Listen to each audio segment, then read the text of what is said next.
స్వామి, ఎలా ఉన్నారు ఊళ్ళో అందరూ? అందరూ బాగున్నారమ్మా. కోతలు కొయ్యలేదేంటి? ఊళ్ళో కూల్ రేట్ల కోసం గొడవ నడుస్తూనే ఉందమ్మా. అడిగినంత ఇవ్వాల్సిందేనని కూలీలు, నచ్చినంత ఇస్తామని రైతులు. ఎవరు రేటు తేగట్లేదమ్మా. ఈ ఇష్యూలో అన్నలు ఇన్వాల్వ్ అయ్యారా? వాళ్ళు వెనక లేకుంటే ఈ కూలి చేసుకునే వాళ్ళకి ఎక్కడి నుంచి వచ్చినాయి అమ్మా ఎన్ని గుండ్లు? ఇచ్చింది పుచ్చుకుంటమే తప్ప ఏనాడన్నా ఇంత కావాలని అడిగారా వీళ్ళు? పోనీలే, ఇన్నాళ్ళకైనా వాళ్ళకేం కావాలో నోరు తెరిచి అడగగలుగుతున్నారు. సంతోషమేగా. తీసుకుని మీదటైనా జాగ్రత్తగా ఉంటుంది.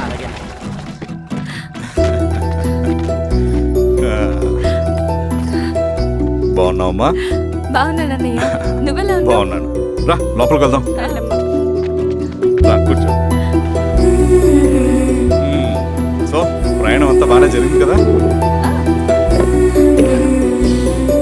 నీ ఫేవరెట్ నెత్తిపూరి. రా వడ్డిస్తారా? ప్లేట్ తిప్పు. నాకొద్దన్నయ్య, నాకు మంచి కాఫీ తాగాలని ఉంది. అమ్మో, నీకు నచ్చినట్టు కాఫీ చేయాలంటే ఆ దేవుడి దిగి రావాలి తల్లి. ఏంటో అన్నయ్య, మంచి కాఫీ తాగకపోతే ఇక ఆ రోజంతా అదోలా ఉంటుంది నాకు. రేయ్ సామి, అయ్యా అర్థమైంది. శిరీష్ అమ్మకి మంచి కాఫీ కావాలి, అంతేగా నేను వెళ్ళి పట్టుకొచ్చేస్తా. ఎక్కడికి స్వామి? మన ఊళ్ళో మెగాస్టార్ హోటల్ ఉందమ్మా, అందులో కాఫీ చాలా బాగుంటుంది. నేను వెళ్ళి పట్టుకొచ్చేస్తా. స్వామి, అమ్మా కాఫీ అంటే అక్కడికి వెళ్ళి వేడివేడిగా తాగాలి. నేను వస్తాను పద. అవునమ్మా, అక్కడ నేను కూడా తాగాను, చాలా బాగుంటుంది. వెళ్ళు. థ్యాంక్ యూ అన్నయ్య. ఆడుతూ పాడుతూ పని చేస్తాం. కాఫీ బాగుంది. ఎవరు చేశారు? మా రవణ పెట్టాడమ్మా. రవి? ఎవరు రమ్మను? రవణ మేడం పిలుస్తున్నారు.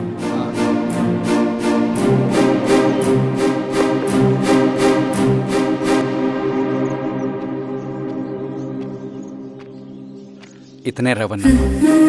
శిరీష మీరా? రవి, నువ్వేంటి ఇక్కడ? కాఫీ బాగుందా?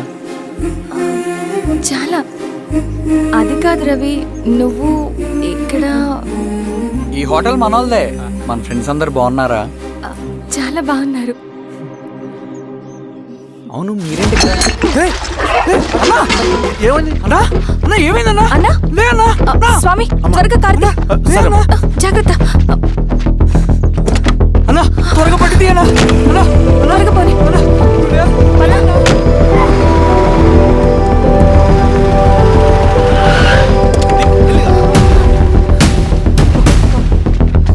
Doctor doctor! డాక్టర్! ఏమైంది? డాక్టర్ త్వరగా చూడండి డాక్టర్. లోపలికి తీసుకురండి.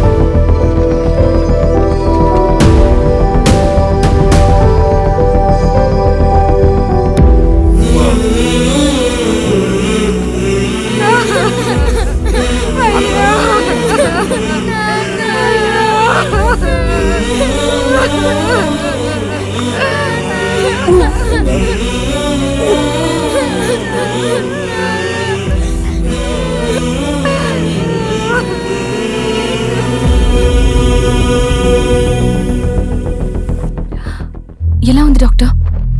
డాక్టర్ చనిపోయాడమ్మా.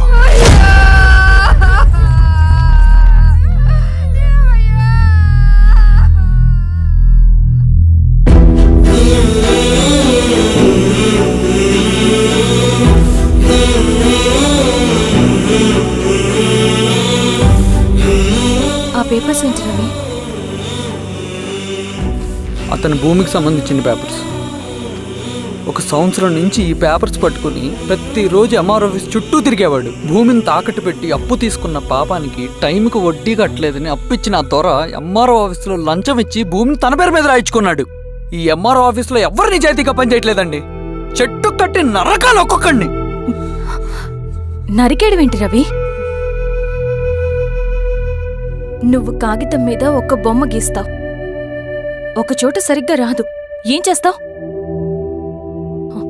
ఎరేజర్తో సరిచేస్తావా, లేకుంటే ఆ పేపర్ని చింపేస్తావా? మరి మనుషుల విషయంలో ఎందుకు రాదు ఆ ఆలోచన?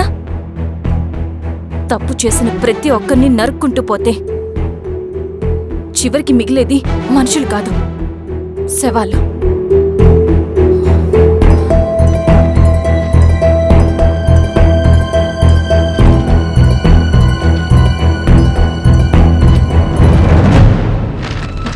పద రవి రా.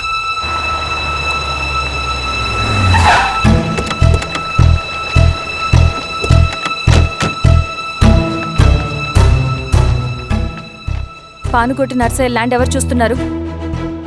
మీరెవరు? ఇదిగోండి అప్లికేషన్. ఇది డిస్ప్యూట్ ల్యాండ్, ఎవడేం చేయలేడు. నీ నిర్లక్ష్యం, నీ లెక్కలేనితనం వల్ల ఒక నిండు ప్రాణం పోయింది. ఒక కుటుంబమే రోడ్డు మీద పడింది తెలుసా? ఏంటో మా గొడవ?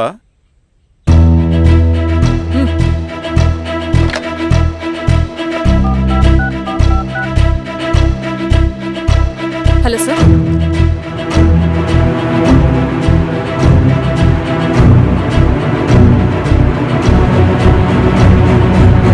Okay sir. You are dismissed. Peon, నేను ఒక పేపర్ ఇస్తాను, అది కలెక్టర్ గారికి ఫ్యాక్స్ చేయి. అలాగే మేడం. ఎవరమ్మా మీరు? ఈ ఊరికి కొత్తగా వచ్చిన ఎంఆర్ఓ.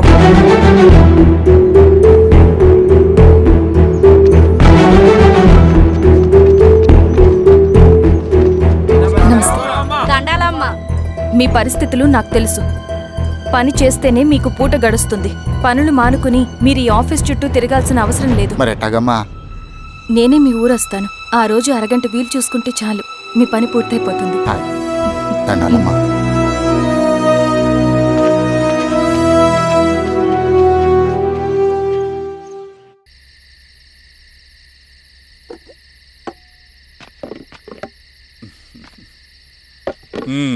ఎంఆర్ఓ గారు, ఏంటి ఛార్జ్ తీసుకున్న మొదటి రోజే ఆఫీస్లో మీ పవర్ చూపించారట? అన్నయ్య, నువ్వు సస్పెండ్ చేసిన వ్యక్తి నా దగ్గరికి వచ్చాడమ్మా. పాపం కన్నీళ్లు పెట్టుకున్నాడు. అతడి వల్ల నష్టపోయిన ఒక వ్యక్తి నా కళ్ళ ముందు చనిపోయాడన్నయ్య. కన్నీళ్లు ఎన్నిసార్లు తుడుచుకున్నా పోతాయి, కానీ వీళ్ళ నిర్లక్ష్యంతో పేదవాళ్ల ప్రాణాలే పోతున్నాయి. అన్నయ్య, మనూరి సమస్య పేదరికం కాదు, నక్సలిజం. నాలాంటి ప్రభుత్వ ఉద్యోగులు వాళ్ళ డ్యూటీలు సక్రమంగా చేయకపోవడం వల్ల విసిగిపోయిన జనం అడవిలో వాళ్ల హెల్ప్ తీసుకుంటున్నారు. ఒక వ్యవస్థ ఇక్కడ సరిగ్గా పనిచేయనందుకే మరో వ్యవస్థ అక్కడ పుట్టింది. అందుకే నా పన్నం చేయనివ్వండి. స్నానం చేసిరండి, భోజనం చేద్దాం.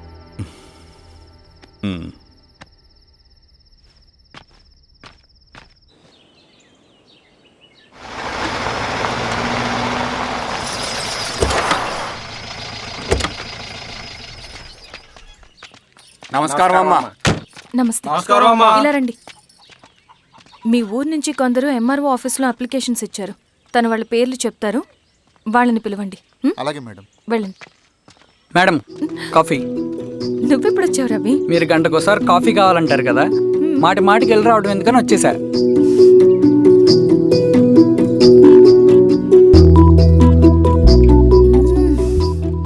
రవి, ఈ కాఫీ కోసమైనా నిన్ను పెళ్లి చేసుకోవచ్చు. అదేంటి అలా అనేసారు? That's a compliment. భలే వారండి బాబు. నమస్కారం. రండి రండి. ఎంఆర్ఓ శిరీషారెడ్డి గారు. శిరీష రెడ్డా? శిరీష అనే పిలవచ్చుగా. అమ్మమ్మ, పులికి పంచాలాగా సింహానికి చూలాగా అది మన ఐడెంటిటీ, అదంతా ఉండాలి. సరే బాబాయ్, నేను ఫ్రెష్ అయ్యేస్తాను, మీరు కానివ్వండి. అయినా ఈ కాలం చదువుకున్న ఆడపిల్లలతో మాట్లాడటం చాలా కష్టం. చుట్టుపక్కల శిరీష్ కొన్న ఇమేజ్ మనకి చాలా మంచి అయింది ఈశ్వర. నేను అడగకముందే పార్టీ హైకమాండ్ సర్వే చేయించి నీకే ఫేవర్గా ఉండడం వల్ల టికెట్ ఇచ్చింది.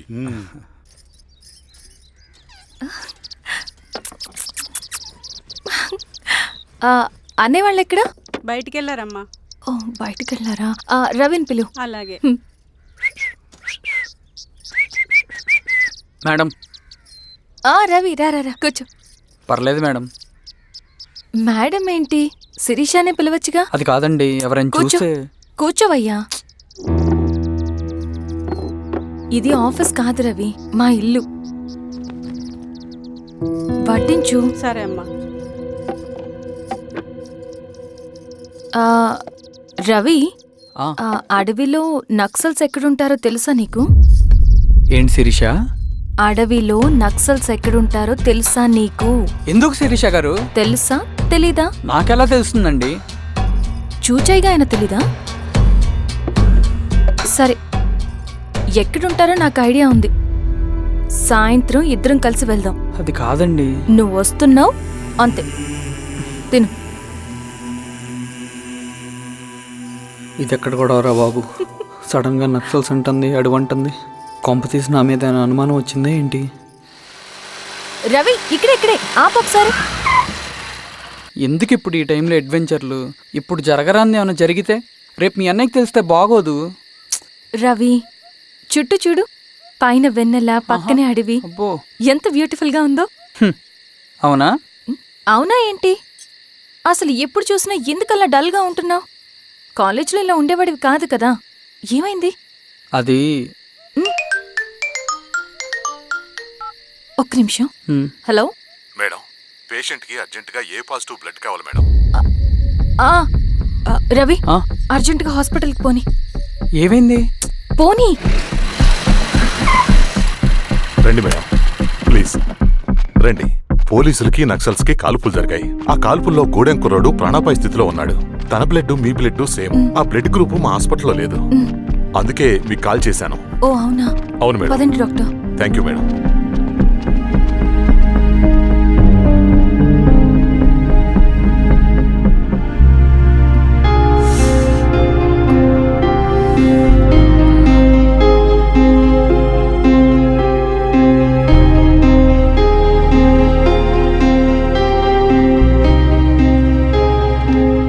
Thank you madam.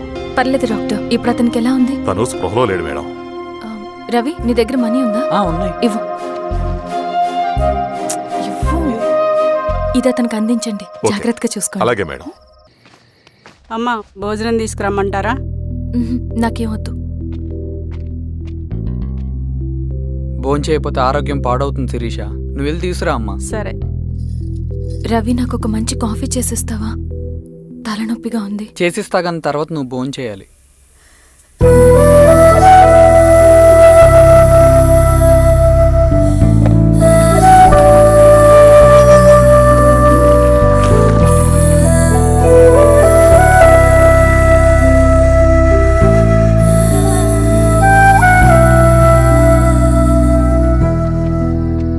మీరేంటిలా? మంచినీళ్ళ కోసం వస్తున్నాను. ఓ, లోపల ఉన్నాయి, పదండి.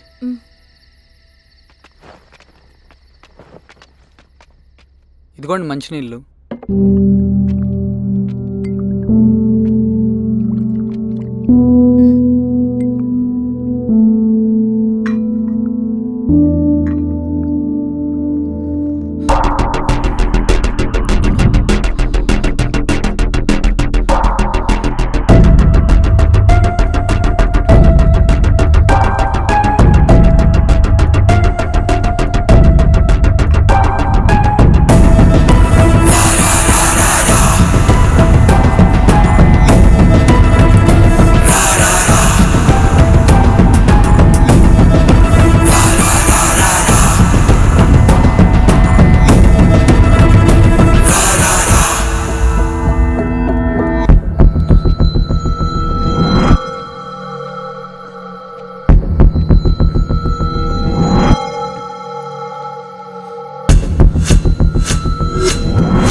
నమస్తే ఎంఆర్ఓ గారు. మా అడవిలో మర్యాదలు ఇలాగే ఉంటాయి. షాక్ అవ్వాల్సిన అవసరం లేదు. జెడ్పీటీసీ ఎలక్షన్ జరగటం మాకు ఇష్టం లేదు. అవి ఆగాలంటే 2 దారులున్నాయి. ఒకటి మీరు విత్డ్రా చేసుకోవాలి, లేదా మీరు చనిపోవాలి.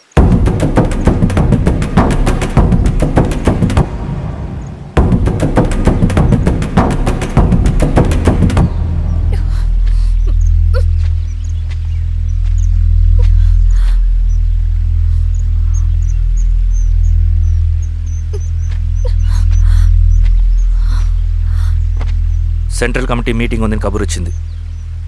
మేము వచ్చేలోపు ఎలక్షన్స్ ఆగిపోయే న్యూస్ రావాలి.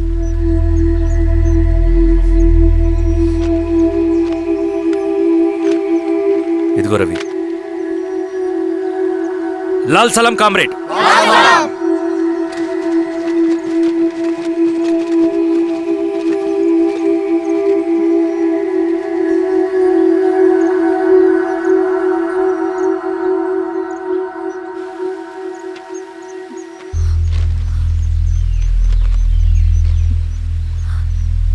ప్రపంచంలో గొప్పవాళ్ళ చావులన్నీ నమ్మక ద్రోహంతోనే జరుగుతాయని నిరూపించావు రవి. అన్నయ్యని కూడా అచ్చం ఇలాగే చేస్తావు కదా? ఎందుకు రవి? ఏం జరిగింది? అన్నీ బాగుంటే దేశం తరపున బ్యాడ్మింటన్ ఆడేవాడిని.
అరే అభి, లేవరా, లే. Congratulations. Thank you sir. Ravi, congratulations.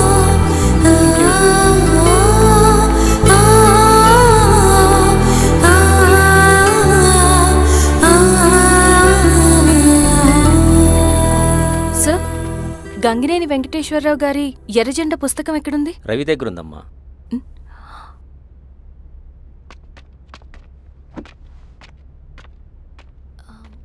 Ravi, మీకు ఈ బుక్స్ అంటే ఇష్టమా? అవును, నీకు కూడానా? నేను ఇప్పుడిప్పుడే చదువుతున్నా. సైలెన్స్. క్యాంటీన్కి వెళ్ళి మాట్లాడుకుందామా? ఓకే. అక్క కాఫీ. థ్యాంక్ యూ రచన. పర్లేదక్క.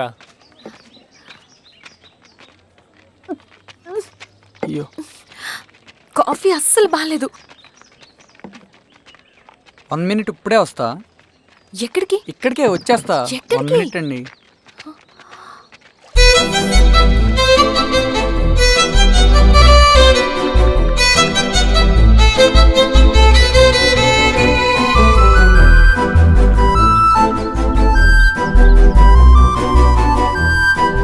ఒకసారి ఈ కాఫీ టేస్ట్ చేయండి.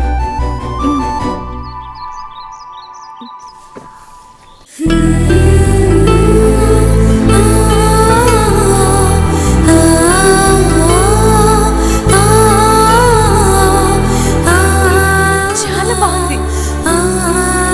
థ్యాంక్ యూ అండి.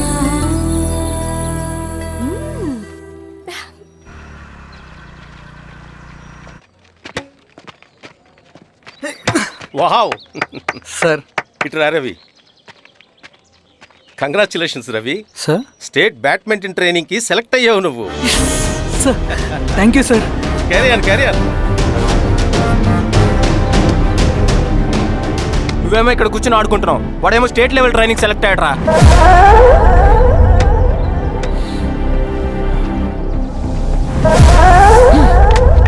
అరే మొత్తానికి నువ్వు అనుకున్నది సాధించావురా. రే ఎప్పుడు మనం ఎంచుకున్న మార్గమే మన జీవితాన్ని మారుస్తుందిరా. Hi Ravi. All the best Ravi. నీకోసమే తీసుకో. Thank you. బాయ్.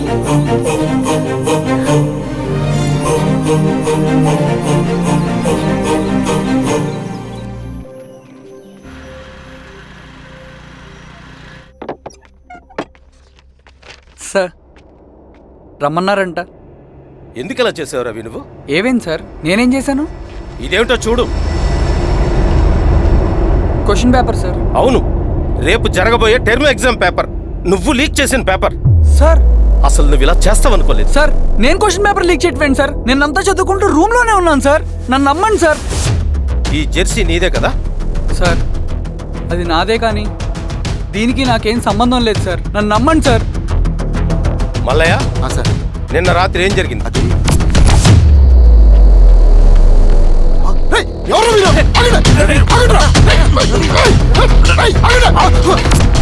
అతను అబద్ధం చెప్తున్నాడు సార్. నాకేం తెలియదు సార్. నేను దొంగతనం చేయలేదు సార్. నన్ను నమ్మండి. ఐఎమ్ వెరీ సారీ రవి, నేనేం చేయలేను. తప్పు నువ్వే చేసావని అన్ని నీ వైపే ఉన్నాయి. నిన్ను రెస్టికేట్ చేయడం తప్ప నాకు వేరే ఆప్షన్ లేదు. సార్ అంత పని చేయమాకండి సార్.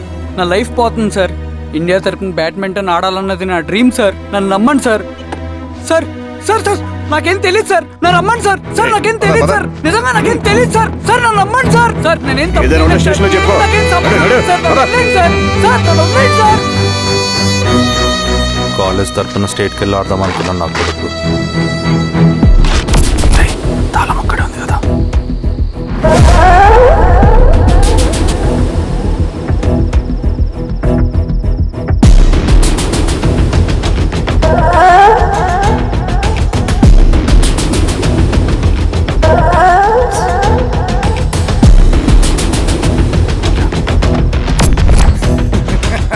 రేపు జైల్లో ఆడుకుంటారు బ్యాడ్మింటన్. సార్ నన్ను ఎందుకు తీసుకొచ్చారు సార్? నాకేం తెలియదు సార్. పేపర్ లీక్ చేసింది. నేను చేయలేదు సార్. నిజంగా నేను చేయలేదు సార్. సార్ సార్ నిజం సార్. సార్ రేయ్, నీ తరపున ఎవరు లేరా? వచ్చి ఫోన్ చేసుకో త్వరగా.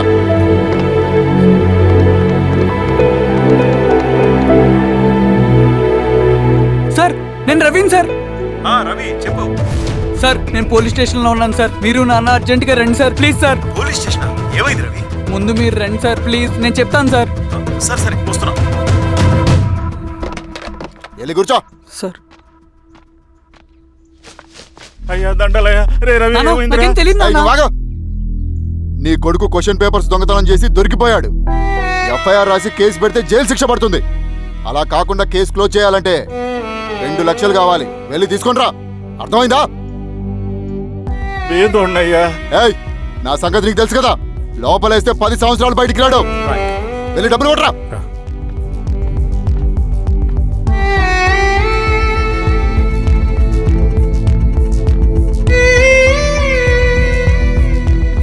దండాలయ్యా.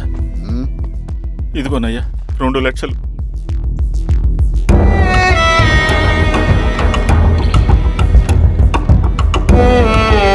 రేయ్, ఆయన పంపించండి రా. ఎలా నిజంగా దీనికి నాకేం సంబంధం లేదు నాన్న. త్వరగా దున్నండి రా. బంగారం లాంటి భూమిది. అరే ఏంకన్నా పటేల్ మీ పొలం దున్నేస్తున్నాడు. పట్టేలు మా పొలం దూరం ఏంట్రా? పదయ్యా. రవి పద.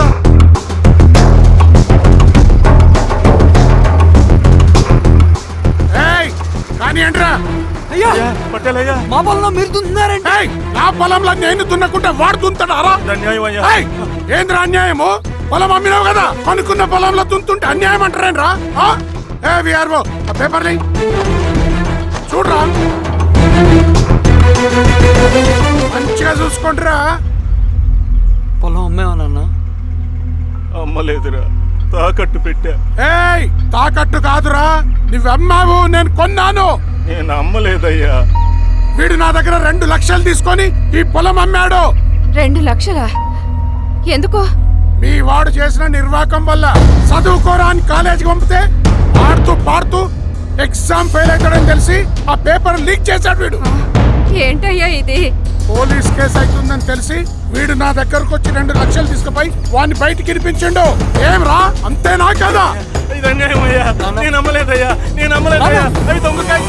ఏం తమాషా చూస్తుండ్రా? పని చేసుకోమండి. ఏయ్, దొంగ పేపర్ చాలా కొడతా. పదండ్రా.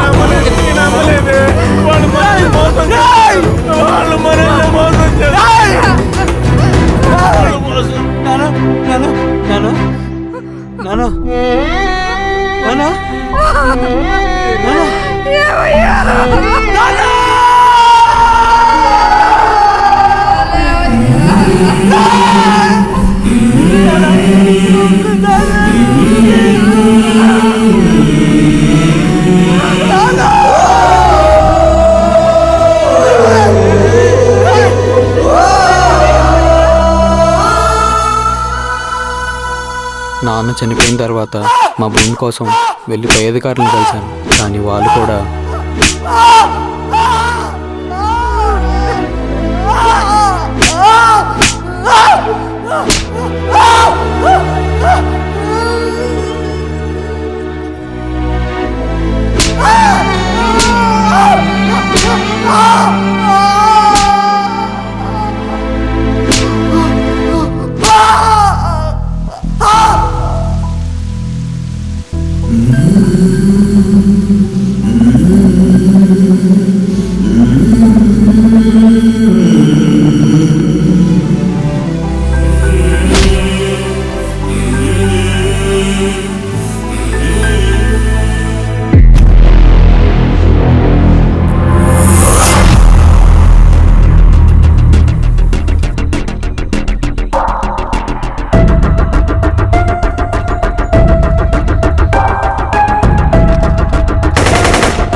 ఈ వార్త అన్ని పేపర్లో రావాలి. ఈ లెటర్ బాధితుడికి అందించండి. లాల్ సలాం. లాల్ సలాం.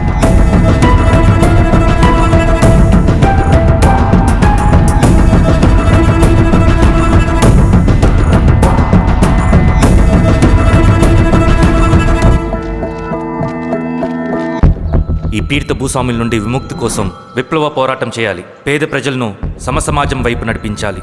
దళం నిన్ను ఆహ్వానిస్తుంది. రా, జనం కోసం పోరాటం చేద్దాం. లాల్ సలాం.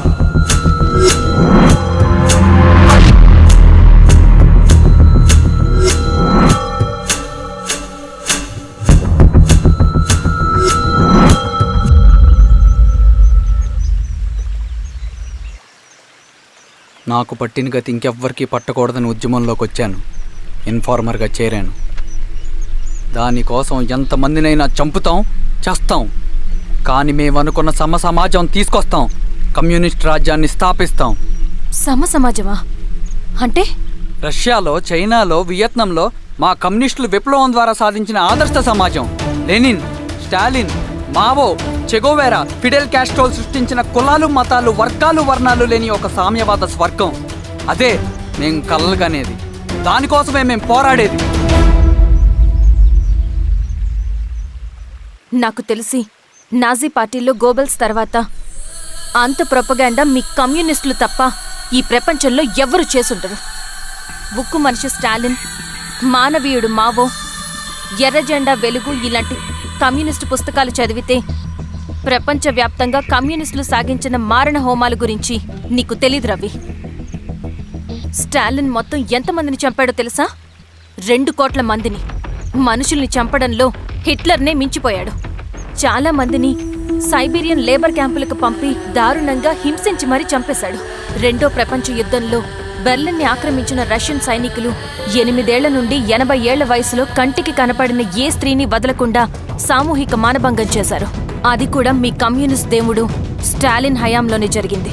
ఇక మీ మావోయిస్టుల భగవంతుడు China chairman Mao Zedong great leap forwarded cultural రెవల్యూషన్ల పేరుతో 14 నుంచి 20 మిలియన్ల ప్రాణాలని పొట్టన పెట్టుకున్న మహానుభావుడు. ఇది మీ కమ్యూనిస్ట్ దేవుళ్ళు రాసిన రక్త చరిత్ర. ఆ దేశాలలో పేపర్లు ఉండవు, టీవీలు ఉండవు, స్వతంత్రమే ఉండదు. 1962లో చైనా మన దేశం మీదకి దాడి చేసి భూభాగాన్ని ఆక్రమించినప్పుడు ఒక్కరు కూడా నోరు మెదపలేదు.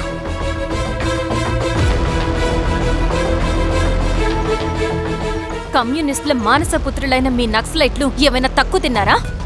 పశ్చిమ బెంగాల్లోని నక్సల్బరి అనే గ్రామంలో 1965లో జోతేదార్ల దౌర్జన్యానికి వ్యతిరేకంగా పుట్టిందే మీ ఉద్యమం. A for arms, B for Bengal, C for Charu Majumdar. చారు మజుందార్ చెప్పిన స్టేట్మెంట్ గుర్తుందా? వర్గశత్రువుని ఖతం చేసి వాడి నెత్తుట్లో చేతులు ముంచని వాడు విప్లవకారుడు ఎలా అవుతాడు? అక్కడి నుంచి మొదలైంది మీ నక్సల్స్ హింసాకాండ. 1965 నుంచి ఇప్పటిదాకా 1,00,000 మందిని ఉద్యమం పేరుతో చంపేశారు. కేఎస్ వ్యాస్, పరదేశీ నాయుడు, ఉమేష్ చంద్ర, శ్రీపాదరావు, దుగ్గిరాల వెంకట్రావు, హైగ్రీవాచారి, బుడ్డా వెంగల్ రెడ్డి, ఇలా చెప్పుకుంటూ పోతే ఎంతో మంది మీ చేతుల్లో చంపబడ్డారు. ఇంతమందిని చంపి ఏం సాధించారు మీరు? కంపెనీలు తెచ్చారా? ఉద్యోగాలు ఇప్పించారా? ఇళ్లు కట్టారా? హాస్పిటల్స్ పెట్టారా? ఏం చేశారు మీరు? You did nothing. కడితే డెవలప్మెంట్, కూల్చితే విధ్వంసం. విధ్వంసం చేశారు కానీ డెవలప్మెంట్ ఏం చేశారు మీరు? అంటే ఇన్నేళ్ల ఉద్యమంలో మేం మంచేయలేదా? లేకే, ఖచ్చితంగా చేశారు. తెలంగాణ సాయుధ పోరాటం, శ్రీకాకుళం సాయుధ పోరాటం వాళ్ళ చలవే.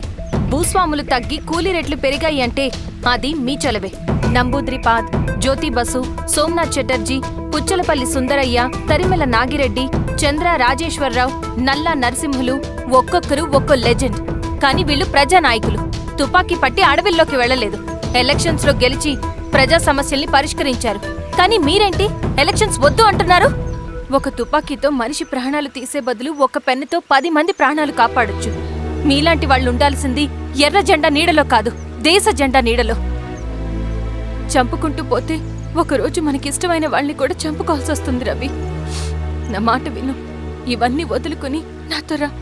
ఈ అడవి బయట నీకు గొప్ప ఫ్యూచర్ ఉంది. రా. సంతకం పెట్టండి శిరీష. నేనెందుకు చెప్తున్నానో అర్థం చేసుకోండి. రవి, సంతకం పెట్టండి.